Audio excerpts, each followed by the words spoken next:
I get what you're saying. It's unsettling to watch the Warriors rise again in 2024, especially from the perspective of a Sacramento Kings fan. The 2022 championship seemed like their last hurrah, right? We all thought the Warriors were on their way out, that age and injuries would catch up with them. But now, here they are again, one of the top teams in the league, both offensively and defensively, and somehow they're still terrifying.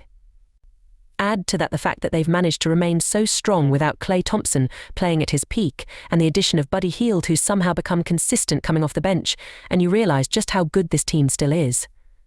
Buddy Hield has always been a streaky shooter, and anyone who watched him in Sacramento can tell you that he was capable of putting up insane numbers, or just as easily disappearing for stretches.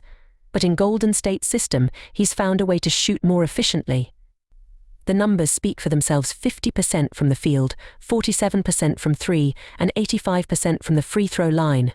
That's pretty solid efficiency for a guy who's never been known for his consistency. Golden State's offense seems to have unlocked something in him. But the part that really stands out, especially when you're a Kings fan, is what Draymond Green brings to the table. I saw a tweet today that said it's criminal that Draymond hasn't won more Defensive Player of the Year awards. As a Kings fan, I can't help but agree. Draymond's impact on defense is immeasurable. People always talk about the highlights, the blocks, the steals, but Draymond's genius goes beyond those conventional stats. His ability to blow up plays, his communication and leadership on the defensive end, it's like watching a quarterback command the defense. He's so much more than just a good defender, he's a game changer. Draymond's defensive IQ is off the charts, and the way he reads offenses and disrupts plays is next level. Watch him off the ball during a game. He's not just guarding someone, he's orchestrating everything.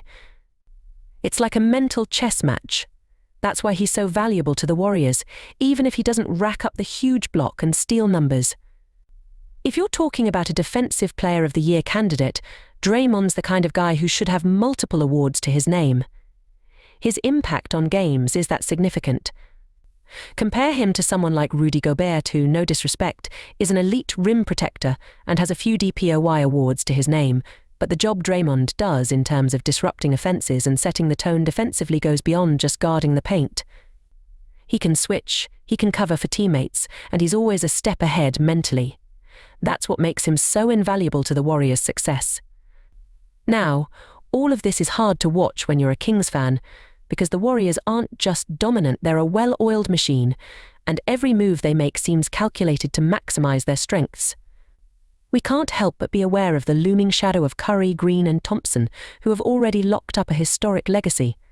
But it's not just their scoring or shooting, it's their collective defensive prowess and leadership that make them so dangerous. If you're a Kings fan or a LeBron fan, which I totally get, another ring for Curry and the Warriors could shift the conversation around his legacy, and that's tough to swallow. Yet, as a basketball fan, you can't help but appreciate the brilliance that is Draymond Green on the defensive side of the ball, his ability to break up plays, get his team in position, and just mentally dominate the other team, even if it doesn't show up in the box score. At the end of the day, the Warriors are showing us that they're not done, and that's what's so unsettling. They're not just relying on the Splash Brothers to win games, they're building a defensive juggernaut around them, making them one of the scariest teams in the league once again.